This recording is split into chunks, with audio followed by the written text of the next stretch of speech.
What's up, guys? 2015's first big AAA game is upon us. Just came out today, Dying Light. I've had the chance to spend a few hours with it, so let me give you my initial impressions. From the developer who brought us Dead Island, we have Dying Light, which is a game that's extremely similar, and that's really not a big deal because I actually really liked Dead Island. I think some people may have had mixed opinions on it, but I do enjoy a good zombie game, and that's exactly what Dying Light is. It takes a lot from Dead Island. It feels very similar. If they called this Dead Island 2, I'm pretty sure nobody would have complained. Seems very similar. The big thing that they talk about in this game and that they promote is the parkour aspect, which I didn't think it was anything to write home about at first. It just seemed like a control mechanism that should have been in the game anyway, or should probably be in just about any game. Essentially, all it is running around and grabbing onto ledges when you go to climb up onto something. You know, most games do that by default. But this game, I guess, focuses a little bit more on it. It seems like you can grab onto just about anything, and as you're traversing the city, you'll notice you really do have to rely on it to try and get away from these zombies and stay out of their grasp. So it does add a lot to the survival element, which is definitely a good thing. The graphics are pretty nice. The game does look very good, and so far as music goes, pretty minimalistic. Some decent voice acting so far as well. And you can tell that there's sort of a story within a story. You're not just a survivor trying to figure out what's going on. There's something a lot deeper in the works, and I think that's a really good like I said, the parkour, and I use that term loosely because parkour is a lot more than just running and grabbing onto things.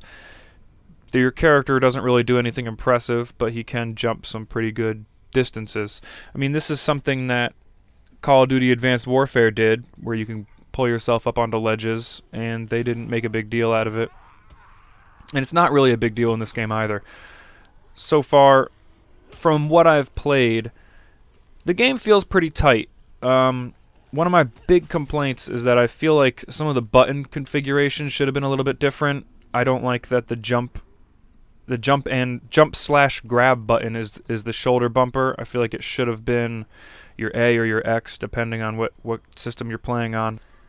And this is just an initial reaction to the game. I do like it. It's pretty fun so far. The combat seems pretty good.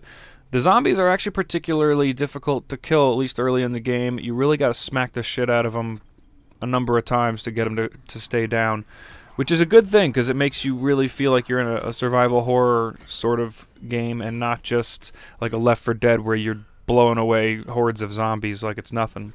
And I got my version from Best Buy, and I'd like to note that there is an advertisement, particularly I saw it on Amazon, where if you pre-order the game, you get to play as the zombie. I went to Best Buy and bought it, and that was already part of it. It advertised it right on the front of the packaging that you can play as the zombie, and it comes with a code. So I don't know what version Amazon's sending you, so I don't know. I personally hate pre-ordering things. I'm totally against the concept. But it just goes to show that you do not have to pre-order this game through anyone to get that zombie bonus, just so everybody knows. I would say that the game is definitely pretty solid. I think if you're anything like me and you're thirsty for a new big game, this is the game. You know, there's really not going to be much else coming out anytime soon, so I would definitely recommend picking the game up just from an initial response. So I hope that this was helpful. Thanks for checking out my video, and stay tuned for more cool content.